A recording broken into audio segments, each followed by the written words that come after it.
parler, Bezrat Hashem Itbarach, parole de Rabbi Nathan, à partir de la Torah Samer Vav, c'est-à-dire 66. Écoutez Moran. Bezrat Hashem, qu'on puisse se rapprocher de Rabbeinu Akadosh, d'accomplir ces paroles. Ces paroles de Rabbi Nathan parlent de la réception de la Torah. C'est-à-dire, la Torah, il faut la recevoir. La Torah, Kadosh Baruch Hu, il la donne, mais seulement à celui qui veut la recevoir. C'est-à-dire, nous, l'essentiel de Shavuot, c'est comment on va se préparer pour recevoir la Torah. Okay? La préparation, c'est l'essentiel. Parce que le don de la Torah lui-même, c'est un cadeau d'Akadosh Baruch Hu. Kadosh Baruch Hu nous donne la Torah. Comment nous, on veut la recevoir, cette Torah? Comment on va vouloir la recevoir? C'est ça qu'on va recevoir. C'est l'essentiel. Rabbeinu Akadosh nous dit il nous dit, l'essentiel, c'est la volonté. De vouloir servir Dieu. De vouloir accomplir la parole d'Akadosh Baruch Hu. Même si on a fauté, on n'a pas été du comme Hachem il veut, mais essentiel, c'est qu'on veut accomplir la volonté d'Hachem Itbarach. Même si on se trompe. Okay? Même si on se trompe, mais puisqu'on veut, alors on peut recevoir. L'essentiel, c'est la volonté, c'est le récipient pour recevoir la Torah, c'est la volonté. Tout dépend de notre volonté. Comment on va vouloir recevoir la Torah? Comme ça, on reçoit la Torah, selon la volonté. Maintenant, cette volonté-là, elle dépend des empêchements qu'on va recevoir. C'est ça que Rabbeinu Akadosh nous dévoile, que nous, on a une volonté, mais il faut la faire grandir, cette volonté. Comment on fait grandir la volonté? Comment Hachem il nous donne l'opportunité de faire grandir cette volonté? C'est pas sûr qu'on va la faire grandir, mais au moins on a une porte pour pouvoir y arriver à faire grandir cette volonté. C'est que Akadosh Baruch Hu, il nous met devant nous des obstacles. Et en voulant passer ces obstacles pour recevoir la Torah, alors on fait grandir notre récipient pour recevoir la Torah. Tout dépend, comme on voit ça même dans la Gashmiyut. Rabbeinu donne un exemple simple d'un enfant que quand on lui fait montrer un bonbon et on lui cache. Alors l'enfant il veut, on lui fait grandir chez lui l'envie du bonbon. Maintenant quand on lui a enlevé, au début quand c'était devant lui, bon, comme il peut le recevoir, il a une envie mais pas immense. Mais quand on lui a pris, on dit je te donne pas. Et alors il va commencer à courir après nous, il veut ça parce qu'on l'a maintenant, on lui a empêché. Donc ça le réveille en lui une envie de, puisque ça a empêché. Et Rabbeinu nous dit aussi que toutes les avérotes, c'est à cause de ça. Les chem et c'est tarim une âme, des choses qui sont comme ça cachées, difficiles à recevoir, que c'est interdit et tout ça, alors ça nous donne envie de recevoir ce qui nous est interdit. Pourquoi? Parce que ça nous est empêché. Comme ça nous est empêché, on ne peut pas le faire. Alors on est tracassé par ça, parce qu'on a l'envie, elle va être sur quelque chose que c'est difficile à recevoir, que c'est pas facile à recevoir, alors on a une envie de ça. Mais si c'est comme ça devant nous, comme ça, il n'y a pas tellement on va pas tellement être poussé par ça. Okay? C'est un peu comme ce qu'on dit, c'est connu ça, c'est que quand il y a la famine, les gens ils mangent plus. Quand il y a du manque de nourriture à la maison, les gens ils mangent plus. Parce que ils ont peur qu'il manque. Ils veulent. Okay? Quand il manque quelque chose, les gens ils sont précis. Donc Akadosh Baruch Hu, il veut nous faire un cadeau, il veut nous donner la Torah. Comment il veut nous donner la Torah? En nous offrant des obstacles pour la recevoir, cette Torah. La Torah, tu ne peux pas la recevoir comme ça. Tu es sorti d'Égypte, mais il faut que tu attendes 49 jours. Et ces 49 jours-là, c'est tous les jours, on compte les jours pour recevoir la Torah, et c'est ça qui va nous faire maintenant. On peut c'est notre libre arbitre maintenant. Ou alors on peut dire écoute, quand quelqu'un il est chas shalom devant et il se désespère, il n'a pas trop envie de ça. Alors quand il s'est empêché, il laisse tomber, il dit bon laisse tomber. Mais quand il sait que c'est ça sa vitalité, il va pas dire laisse tomber. Comment je vais laisser tomber? Comment je vais laisser tomber? C'est ma vitalité, comment je peux laisser tomber? Si le type il doit aller au mariage de sa fille et il y a des embouteillages, il ne va pas dire bon laisse tomber. Alors que si c'est un mariage d'un cousin, ou alors d'un neveu, ou n'importe qui, ok, alors il dit bon, il y a combien de d'embouteillage là? Je vais attendre 2 heures et tout ça, bon, laisse tomber. Parce que c'est pas trop. C'est pas quelque chose qui l'obligeait. Bon, il dit bon, je voulais, mais je peux pas. Alors que si c'est ça, c'est l'obligé, c'est sa fille, Ken, ou alors c'est son mariage à lui-même. Il va pas dire laisse tomber. Comment je dois me marier maintenant? Comment je vais dire laisse tomber? Alors il va y aller. Et s'il y a des embouteillages, je sais pas ce qu'il va faire. Il va aller à pied, je sais pas comment il va faire. Il va trouver une solution.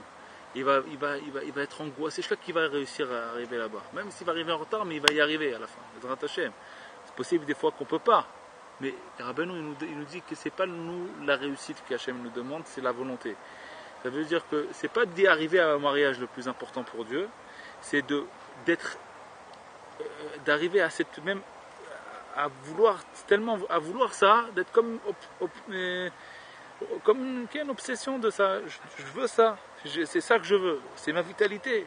Quelqu'un il a faim, il veut manger, il sait qu'il a très faim, il n'a pas mangé, c'est sa vitalité. Alors il va faire tout pour manger. Il a soif, il sait que sa vie elle dépend de ça. Il ne peut pas autrement, c'est impossible autrement. Si on lui enlève ça, on lui enlève la vie. Il va chercher comment je vais faire pour y arriver. Il va réveiller en lui cette volonté. Maintenant, si notre foi, elle est bancale, alors on ne sait pas que c'est ça notre vitalité. Il dit bon, ben laisse tomber. Alors là, tout cet obstacle-là, c'est où ça nous repousse, Chas v'Shalom, on ne reçoit pas la Torah. Ou alors ça devient notre billet pour y arriver à la Torah. Ça veut dire l'obstacle, il est ou alors il t'empêche complètement, il te repousse de la Torah, ou alors il t'offre un billet pour y arriver à la Torah, parce que la Torah tu ne peux pas y arriver avec ta petite volonté qu'on a. On a une petite volonté, on a une petite émouna, ça ne suffit pas, il faut plus. Donc cet obstacle-là, ça devient ou un billet pour y arriver à la Torah, ça va nous augmenter notre volonté jusqu'à ce qu'on va être apte à recevoir la Torah, ou alors ça va complètement, chas v'shalom, nous empêcher de recevoir la Torah. Donc nous, notre but, c'est renforcer pour recevoir la Torah. Et là, on parle pas que de Chag HaShavuot, parce que c'est Bémet, c'est ça. Beaucoup, c'est sur Chag HaShavuot que Rabbi Nathan y parle là, et sur la Sfirat HaOmer, de compter le jour du Homer, mais c'est la Torah, on doit la recevoir tous les jours de nouveau. Et en fait, ce chemin de Chag HaShavuot, c'est un chemin qui vient nous apprendre comment se conduire toute l'année. Comment se conduire toute l'année. Et réfléchir, de savoir, Bémet, c'est ça ma vitalité. Dieu, c'est ça ma vitalité, c'est ça qui me restera, et que ça qui va me rester, Bémet. Qu'est-ce qui nous reste ici dans ce monde? Qu'est-ce qu'on prend avec nous? Le monde, il finit vite. Donc, la personne, il faut qu'elle réfléchisse un peu il vaut des doutes, et elle réfléchit un petit peu la vérité. Et quand elle va s'attacher à la vérité, elle va comprendre c'est quoi la vérité dans ce monde, rien ne peut l'empêcher. Donc, tous les obstacles qui vont être devant lui, ça va être en fait un billet pour arriver à s'attacher à Hachem Yitbarach. Bezrat Hachem Yitbarach. Non, Rabbi Nathan, là, il y a des paroles magnifiques que Rabbi Nathan parle. Rabbi Nathan, il nous dit comme ça. Le monde, Kadosh Baruch Hu, il a créé, il a sorti le monde c'était en potentiel, en réalité. Ça veut dire, il y avait un potentiel. Kadosh Baruch Hu, il veut créer le monde.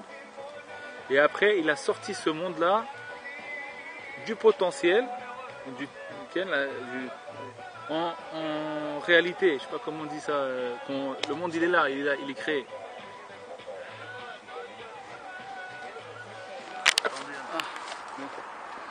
La suite du l'écouter à la chôte sur le Kabbalat Torah. C'est Ersher Kelim Dalet. J'ai oublié de vous dire. Ersher Kelim Dalet, c'est dans Yoredea. Écoutez à la chôte. Sur la Torah 66. On appelle ça Hashem. Rabbi Nathan nous dit le monde il a été créé, le monde était en potentiel. Chez Akadosh Baruch Hu, Hashem il a voulu faire descendre le monde, le créer, le faire sortir en réalité. Et comment ça a été fait? Au début, le potentiel et la réalité, ils étaient attachés. Comment ils étaient attachés, ils étaient collés, ils étaient unifiés, et ils étaient un, unique, un. Akadosh Baruch Hu, il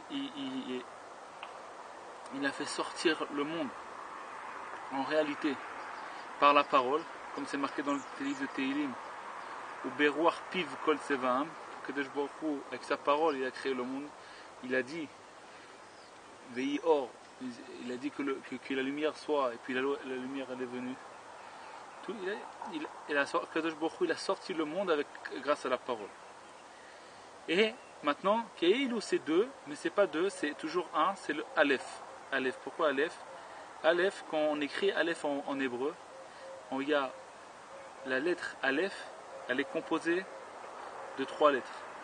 Il y a un Yud en haut, un Yud en bas, à l'envers, et un Vav au milieu, c'est 3 lettres. Et ces deux choses-là, c'est 2 noms d'Hachem Yitbarach. Parce que le nom d'Hachem Yitbarach, c'est Yud Ke Vav Ke, c'est le nom d'Hachem. Ou alors, Ado, vous connaissez comment il s'écrit Aleph, Dalet, Nun, Yud.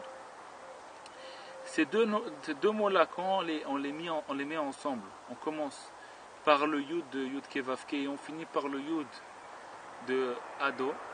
Okay? Donc il y a 2 Yud, puisque dans Adonai, la fin c'est un Yud, et Yud Ke Vav Ke ça commence par un Yud. Ces 2 Yud-là, c'est la création du monde, c'est-à-dire Akadosh Baruch Hu, il a sorti le monde du potentiel en réalité. Donc au début c'était en potentiel, et Akadosh Baruch Hu, il a fait sortir ça en réalité. Entre ces 2 Yud là, il y a 6 lettres, c'est le Vav. Vav c'est 6 de Gimatria, Vav. Qu'est-ce que ça vient nous apprendre? C'est un Aleph, qu'est-ce que ça vient nous apprendre?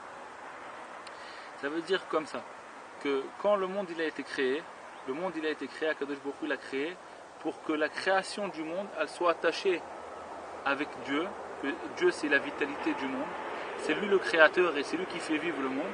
Quand le monde il s'attache avec son créateur, c'est ça le but de la création. Quand le monde, l'homme, il va savoir qu'est-ce qu'il a créé, et il va voir servir à Dieu, et il reçoit sa vitalité de Dieu. Et là, c'est le monde il est parfait, il attache le monde avec sa création et tout est parfait, tout est magnifique. Le monde il prend toute la valeur qu'il doit avoir. Ça c'était quand il y avait le temps de Beth Amikdash, le temps de Shlomo HaMelech, le monde il était rempli d'abondance parce que le Beth Amikdash il faisait ce travail-là qu'il attachait tout le monde avec Dieu. Quand on prenait une bête et on l'amenait en sacrifice chez Hachem, on attachait toute la création, même les animaux, on les attachait avec Dieu. C'était ça le but, donner des offrandes dans le Beth Amikdash des bêtes. Pourquoi? Pour attacher le monde avec Dieu. Pour dire que Béhémet, attacher le monde avec Dieu, comme ça on attache le monde avec Dieu. Et quand nous, maintenant, la Torah, c'est elle, le but, c'est elle, le passage, le billet, le passage pour attacher le monde avec Dieu. Parce que la Torah, elle est dans le monde. Akadosh Baruch Hu nous a donné une Torah, on prend de la laine, on fait de ça des tzitzit. Donc on attache tout le monde, toute sa création à Hachem Yitbarach avec Dieu. Hachem il nous a donné tfilin, on prend une bête, on écrit dessus les tfilin et on attache ça avec Dieu. On fait une bracha sur quelque chose, on bénit Dieu et on mange et on attache ça avec Dieu. Maintenant, quand on va accomplir la Torah et les mitzvot de Akadosh Baruch Hu, on va renouveler le monde. On rattache le monde avec son créateur. Maintenant, si Chas Veshalom, le monde, il oublie c'est qui son créateur, ça c'est la Avodah Zara. Ça veut dire il y a la Touma qui vient, puisqu'il n'est plus attaché avec la divinité. Donc, quand le monde il est attaché avec Dieu, alors il reçoit sa vitalité de Dieu. Donc la Touma, l'impureté, ne peut pas s'attacher à cette personne. Okay? Donc le monde il devient pur, le monde devient saint, le monde il devient il est comme il doit être. Mais si, chas v'shalom, on sépare le monde, on sépare soi-même, on sépare notre pensée, chacun selon son niveau, alors ses actions de Dieu, alors là, qu'est-ce qui se passe? On ne peut plus recevoir la vitalité de Dieu. Et dans Kadosh Baruch Hu, il a créé la Touma. La Touma, c'est quoi? C'est l'impureté, c'est quoi en vérité? C'est toujours Dieu qui te fait vivre. Parce qu'il n'y a rien qui peut te faire vivre à part Dieu. Mais ce n'est pas direct. Ça ne passe pas directement par Dieu. Ça passe par la Touma, ça passe par l'impureté. C'est quoi l'impureté en fait? C'est quelqu'un qui dit, moi je ne reconnais pas Dieu, c'est moi qui te fais vivre. Ça veut dire qu'il y a des anges comme ça, qu'ils ont dit à un moment donné, ils se sont fâchés avec Dieu, et dit nous on n'a plus besoin de toi. Alors, Akadosh Baruch Hu, il a fait cet exprès pour donner le libre arbitre. Okay? Donc quand on veut, on sépare notre pensée, ou alors on sépare notre parole de Dieu, ou alors on sépare nos actes, okay? On fait une avéra, c'est quoi cette avéra? Qu'est-ce qu'elle fait en fait? On se sépare de Dieu sur un tel point et on reçoit une vitalité de nous, c'est plus par Dieu, on ne se sanctifie pas, on reçoit cette vitalité d'une Touma que eux ils disent que c'est que eux ils disent que ils reçoivent pas leur vitalité de Dieu. Eux ils disent la Touma et qu'est-ce qu'elle dit? Elle dit nous on est propriétaires de la vitalité. Ça veut dire quand on va te faire vivre, nous c'est nous qui te font vivre. Ça veut dire la personne elle croit qu'elle vit par la Touma, que c'est la Touma qui le fait vivre. Quand il reçoit des plaisirs, il croit que c'est l'impureté qui l'a fait plaisir, alors qu'en vérité c'est un vol. C'est un vol, ça veut dire que c'est toujours Akadosh Baruch Hu qui te fait vivre, c'est toujours Akadosh Baruch Hu qui te fait plaisir, mais ça a été volé. Ça a été volé. Akadosh Baruch Hu se laisse voler parce qu'il n'a pas peur, il sait reprendre tout après. Mais il a fait ça pour le libre arbitre. C'est un peu profond comme ça, mais c'est pour arriver à des conseils simples. Ça veut dire même si on ne comprend pas tout comment ça marche, maintenant ce qu'on est en train de dire, à la fin on va recevoir de Rabbi Nathan des choses simples, mais qui vont nous donner beaucoup de force dans la Torah, dans la Vodat Hashem. Pourquoi? Parce que maintenant, voilà, nous, on est tombé dans la faute. Chaz Shalom, on s'est trompé. On s'est trompé dans le parcours. On a fait des choses qu'on ne doit pas faire. On a fait des choses interdites. On s'est attaché maintenant à des choses qui ne sont pas bien. On a reçu de l'impureté notre vitalité. Donc on est séparé de Dieu. Maintenant, il faut savoir, qu'est-ce qu'il nous dit Rabbi Nathan? Que quand tu te crois séparé de Dieu, c'est pas qu'en vérité tu ne reçois pas ta vitalité de Dieu, parce que tout c'est Dieu. Il n'y a pas autre chose à part Dieu. Dieu il est unique. Même la Touma, c'est qui l'a fait vivre? C'est Dieu. Qu'est-ce qu'il a créé la Touma? C'est Dieu. Il n'y a pas quelque chose qui est ici propriétaire de soi-même. C'est faux, c'est un mensonge. Ça c'est le mensonge de la Touma. La Touma, l'impureté, elle croit elle-même, et elle fait croire aux autres qu'elle est propriétaire d'elle-même, et qu'elle est séparée de Dieu, qu'elle-même c'est un Dieu. Elle s'appelle Elohim Acherim, ça veut dire les dieux étrangers. C'est quoi les dieux étrangers? Ils sont des dieux, ils ne sont pas des dieux. Hachem il leur fait croire que c'est des dieux. Il leur donne, doucement par en dessous, il leur donne la force de se faire croire que c'est des dieux. Il les laisse avaler quand ils nous font tomber dans la faute. Alors nous, on a Dieu en nous. Quand on tombe dans la faute, ils prennent des étincelles divines. Kadosh Baruch Hu, il les laisse prendre ça, il les laisse voler ça, il les laisse prendre ça, pour qu'ils croient qu'ils sont forts, que c'est eux les bons dieux, c'est eux les dieux, et ils peuvent faire vivre les autres et tout ça, et en même temps, comme ça, ils laissent un libre arbitre dans le monde. Maintenant, quand on est tombé là-bas, on est tombé dans la Touma, ça veut dire on est tombé maintenant. Okay? Alors on n'est pas tous tombés à 100% dans la Touma, il y en a un, il est 10% dans la Touma, il y en a un, il est 15%, il y en a un, il est 20%, et là il est 50%, et là il est 90%, et là il est 99%, 99, mais il a encore un lien avec Dieu parce qu'il croit en Dieu un petit peu. Il a un petit lien avec Hachem Yitbarach. Okay? Mais même quand il est là-bas, d'où il reçoit sa vitalité? Parce qu'il reçoit sa vitalité de Dieu, mais simplement c'est volé par les dieux étrangers. Donc lui, en vérité, il est tamé, il est attaché avec la Touma. Mais c'est sûr que c'est de Dieu. Maintenant, quand la personne, on va écouter cette force de Rabbi Nathan, et c'est Rabbeinu et Rabbi Nathan. Rabbi Israël, il a dit que Rabbi Nathan, c'est le Rosh Kol HaTzadikim. C'est tous les Rosh Kol HaTzadikim. Rabbi Nathan, il dit, quand quelqu'un, maintenant, il se trouve là-bas, et puis maintenant, qu'est-ce qu'il fait? Il fait Teshuvah. Qu'est-ce que ça veut dire, il fait Teshuvah? Il dit, moi, Kadosh Baruch Hu, je me suis trompé, je croyais que je peux prendre ma vitalité des dieux étrangers, tout ça. Maintenant, je le dévoile, que c'est toi le bon Dieu. Et même là où je suis, c'est qui me fait vivre? C'est toi, à travers les dieux étrangers qui t'ont volé. Mais c'est ta vitalité à toi maintenant. Maintenant, moi, je veux pas tout ça. Je reviens vers toi. Je veux pas faire le contraire de ta volonté. Je veux pas faire ce que tu as interdit. Je veux revenir à toi, Hachem Yitbarach. Qu'est-ce qu'on fait maintenant à ce moment-là? On prend tous les dieux étrangers et on dévoile que c'est Dieu qui les fait vivre.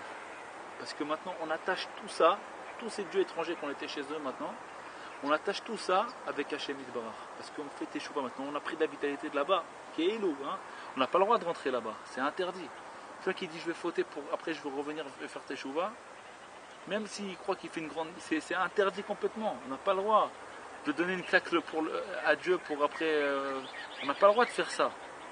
Mais maintenant on parle de quelqu'un qui est tombé là-bas, que c'est Akadosh Baruch Hu, il a laissé tomber là-bas. Maintenant, le désespoir, il n'existe pas. Pourquoi? Parce que quand tu es tombé là-bas maintenant, tu as pris la vitalité, tu as reçu une certaine vitalité des dieux étrangers.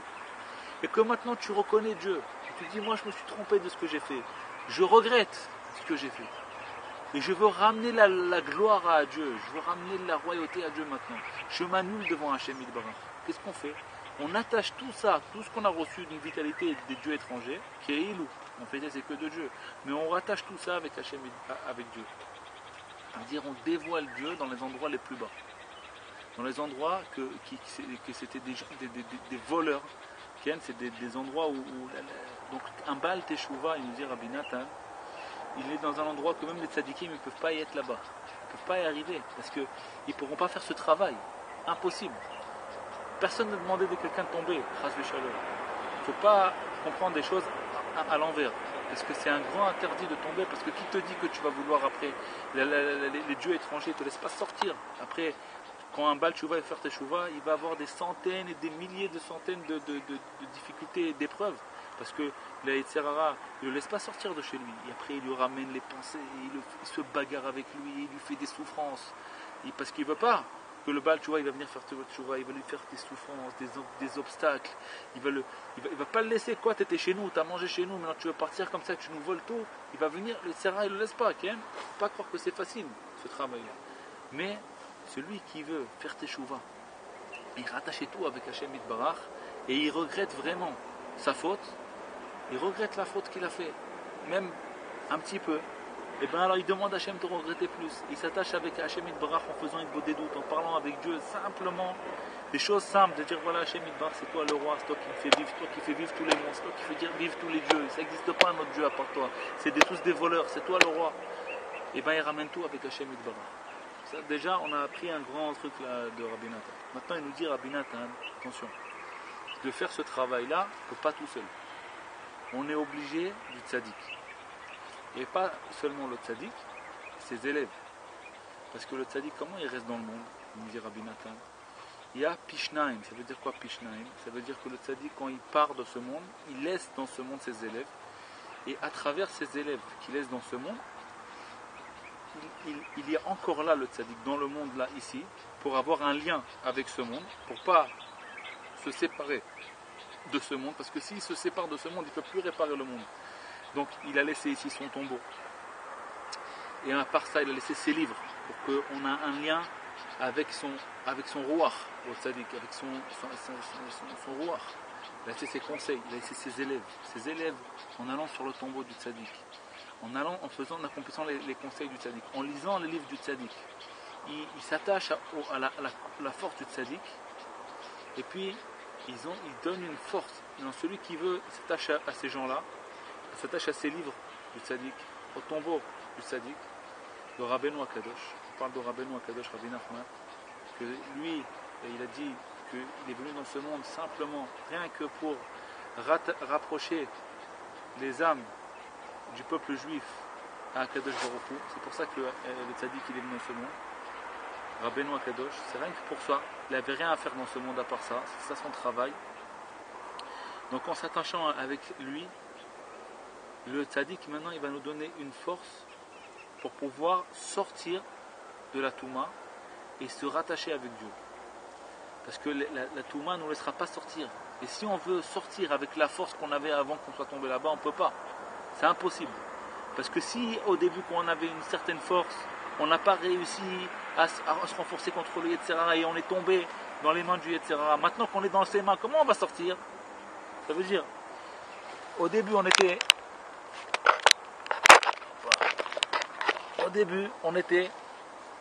dans les mains, on était tout seul, on était tranquille, personne ne nous embêtait. Et le Yetzirara, il est venu et nous a fait tomber. Maintenant qu'il nous a fait tomber le Yetzirara, il nous a pris en lui dans son piège. Comment on va sortir s'il n'y a pas quelqu'un qui va venir nous délivrer? On a besoin d'un délivreur. D'un délivreur. Okay? D'un libérateur. On a besoin d'un libérateur. On a besoin d'un Mashiach. Maintenant, ce Mashiach-là, on a besoin Gashmiut.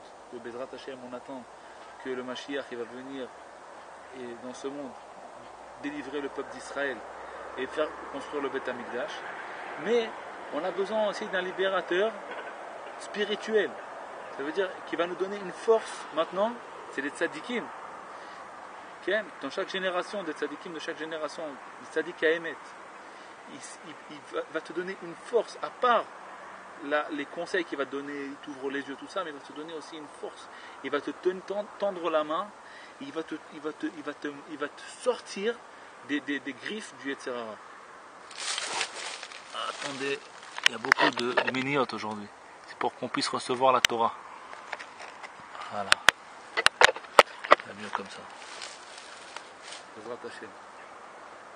Les miniotes, c'est pour qu'on puisse recevoir la Torah. Donc maintenant, on a besoin du tzaddik. C'est ça qu'on a besoin. On a besoin du tzaddik à Emet. Pour qu'il nous sorte des griffes du Yetzirara. Ken, plus on va s'attacher au tzaddik à Emet, on va aller sur son tombeau, chez le tzaddik à Emet, chez Rabbi Nachman, et c'est chez Rabbi Shimon Bar Yochai aussi, il me dit Rabbi Nathan, là, il parle de l'Akba Omer. Tous les tzaddikim amitiyim, tous ses élèves, on va s'attacher à leurs livres, au livre du Zohar, comme il dit Rabbi Nathan là, que grâce au livre du Zohar, on va sortir de la galoute. On s'attache, même si maintenant on ne comprend rien à ce qu'on est en train de lire. On prend les livres et on lit. Qu'est-ce qu'on fait quand on lit ça? On s'attache, on veut s'attacher au tzaddik. Donc on lit des paroles, même si on ne comprend rien. Mais on veut s'attacher à la neshama du tzaddik. Donc on n'a pas besoin de comprendre toujours pour... Plus on va comprendre et plus on va s'attacher, plus en profondeur. Mais des fois, quand on ne comprend rien, c'est encore plus grand. Pourquoi?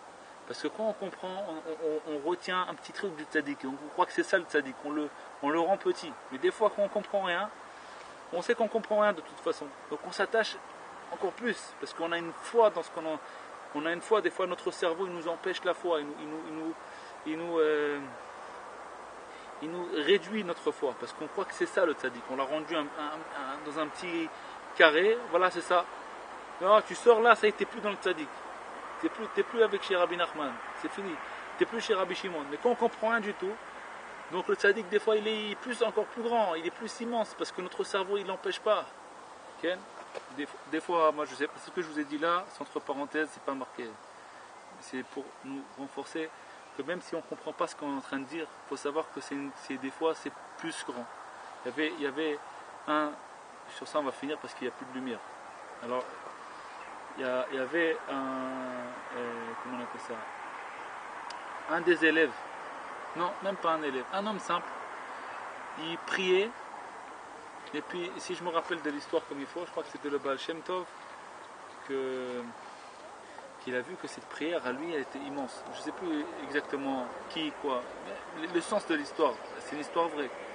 Le sens de l'histoire c'est comme ça. Il est parti voir cette personne-là, il lui a demandé comment tu pries, qu'est-ce que tu fais? Il dit moi je ne sais pas prier. Moi je dis Aleph, Bet, Gimel, Dalet, E, Vav, Zain, Chet, Tet, tout le Aleph, Bet, je dis. Et puis je dis voilà, Hachem Idbar, moi je ne sais pas prier. Prends les lettres que je te donne et fais de ça de la prière comme toi tu sais prier, comme toi tu veux que je fasse ça. Moi je ne sais pas, je te donne les lettres. Je prie, je ne sais pas, je veux prier comme toi tu veux, je ne sais pas comment on fait, je te dis les lettres. Toi prends-les, rassemble-les, fais ce que tu veux avec. Lui il ne savait pas lire, il connaissait que le Aleph Bet. Si on sait lire, on doit le faire, on doit lire. On ne peut pas dire non, je vais faire le Aleph Bet. Hachem il demande de faire ce qu'on peut, ce qu'on sait. Mais des fois, un homme comme ça, voilà, lui il ne sait pas, mais lui il s'attache avec Dieu encore plus simplement. Et des fois, ces choses que lui, cette personne qui a prié de cette façon-là, elle faisait des très grands tikkunim. Parce que Akadosh Baruch Hu, il prenait Vemet les lettres et il faisait ça une prière plus que les autres qui savaient prier. Parce que les autres qui savaient prier, ils priaient selon leur niveau. Mais là, c'était Dieu qui priait lui-même. Et c'est pour nous donner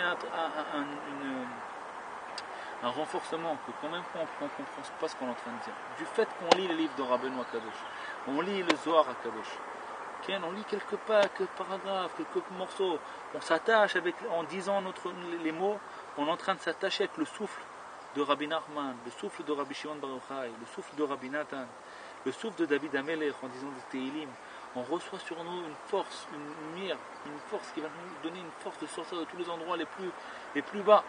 C'est ça qui nous dit Rabbi Nathan. Pourquoi ? Pourquoi on a besoin de cette force-là ? Parce qu'on est tombé dans un endroit bas.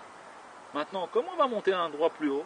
On est obligé d'avoir la force du tzaddik pour qu'il nous fasse monter. Parce que on ne peut pas se servir de la force qu'on a, nous, qu'on avait avant de te fauter. Parce que cette force-là, elle n'est pas assez forte pour nous sortir de l'endroit où on est tombé. Puisqu'elle n'a pas pu nous sauver avant qu'on tombe. Donc maintenant qu'on est tombé, elle ne pourra pas nous sortir de là-bas. Comme ça, Rabbi Nathan dit. Donc on a besoin d'une force plus grande. Maintenant, pourquoi on doit toujours aller de nouveau chez Rabbi Nachman, chez Sadikim Amitim, au Kever, Rabbi Shimon Bar Yochai, David Amelech, Rabbi Israël Dovodesser, dans leur Kever, dans leur tombeau. Pourquoi on a besoin d'aller chez eux tout le temps ? Parce que les tzadikim, à chaque fois, ils montent de niveau en niveau. Donc maintenant, hier, quand j'étais chez lui, il avait un autre niveau. Maintenant, quand je viens chez lui, aujourd'hui, il a un autre niveau. Parce que les tzadikim, ils n'arrêtent pas de monter. Maintenant, toujours, on a besoin de nouveaux tikkunim. En allant chez eux, alors on reçoit une force plus grande. Puisque quand on était chez eux l'année dernière, par exemple, à Rosh Hashanah, c'était un autre tzaddik. Maintenant, il a augmenté des milliers de niveaux et on a besoin de ces niveaux-là, parce que le monde, il est rempli encore plus de Touma. Le Yetzirah, il se renforce encore plus, il nous a rentré encore plus dans son piège. Il a rempli le monde de Touma, et cette Touma-là, elle nous atteint. Elle atteint notre cœur, elle atteint notre cerveau, elle atteint tout.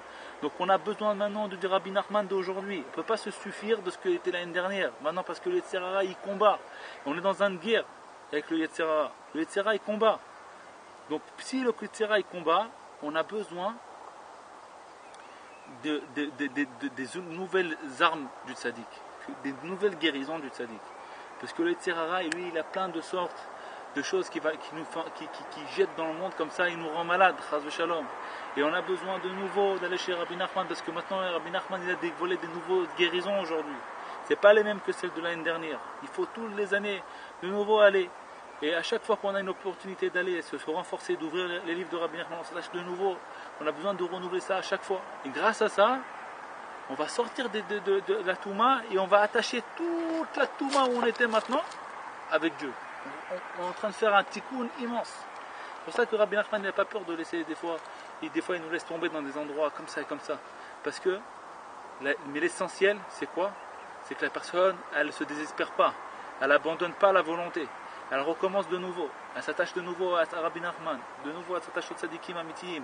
Elle relit de nouveau 2 halachot tous les jours. Elle va au mikvé de nouveau. Elle s'attache, on va voir le mikvé. Rabbi Nathan, il va nous expliquer bientôt. Bezrat Hashem, on va continuer. Bezrat Hashem, il va nous parler de c'est quoi le mikvé. C'est bidou ce qu'on est en train de dire là. C'est ça la force du mikvé. On fait de nouveau, on se renouvelle. On renouvelle le monde avec nous en même temps. Il faut, Bezrat Hashem, Itbarach, se renforcer à chaque jour de nouveau. Se rapprocher de Rabbeinu Akadosh. On est en train de réparer Rabbeinu. Il se sert de nous, des gens simples comme nous, pour réparer le monde entier et amener le monde à sa réparation totale. Et nous, on ne sait pas ça. Mais Rabbi Nachman, il nous a dit que qui est-ce qui va mettre la couronne sur le roi du Mashiach ? C'est les gens simples qui disent Tehillim. Les gens simples qui disent Tehillim. Pas ceux qui veulent, pas les autres. On ne va pas dire qui non. Les autres non. Les gens simples qui disent Tehillim, qui lisent les côtés de Philot, qui s'attachent à Rabbi Nachman, qui jettent leur cerveau devant le tzaddik à Emet, qui accomplit les conseils du tzaddik. Okay? Les gens simples, même celui qui n'est pas attaché à Rabbi Nachman, mais il a la simplicité. Il s'attache avec les tzaddikim qu'il connaît. Il fait des choses simples. À la fin, tous les tzaddikim, ils sont un. Il s'attache à Rabbi Shimon Bar Yochai. Chacun avec son niveau, n'importe qui, la simplicité de vouloir recommencer à nouveau. Maintenant, comment on va connaître ces guérisons-là si on n'écoute pas les paroles de Rabbi Nachman ? C'est très difficile. Mais si quelqu'un il est simple, et il a la foi en Dieu, et puis il recommence à chaque fois de nouveau, il s'attache, Bezrat Hashem, Rabbeinu Akadosh, il le répare aussi, il répare le monde entier. Une fois Rabbi Israël on lui a posé une question, il lui a dit voilà moi j'aime cette synagogue, il y a une synagogue, là-bas j'aime prier là-bas. Parce que là-bas ils ne parlent pas de la Shonara, ils ne parlent pas sur personne. Alors Rabbi Israël lui a dit tu sais ces gens-là hein, c'est des Breslev, mais seulement ils ne le savent pas. Ça veut dire des fois quelqu'un il est simple, il a compris les paroles il a compris la Torah avec simplicité, et ben il est attaché avec Rabbi Nachman, il est attaché avec le Tzaddik Haemet, même sans le savoir. Hier à Tzon qu'on puisse permettre recommencer à chaque fois de nouveau, se renforcer dans la Vodat Hashem, et puis s'attacher avec Rabbeinu Akadosh et dévoiler Dieu dans chaque endroit, rattacher le monde entier, il a toute la création avec le Créateur. Bezrat Hashem. Kol Tov, on finira. Kol Tov.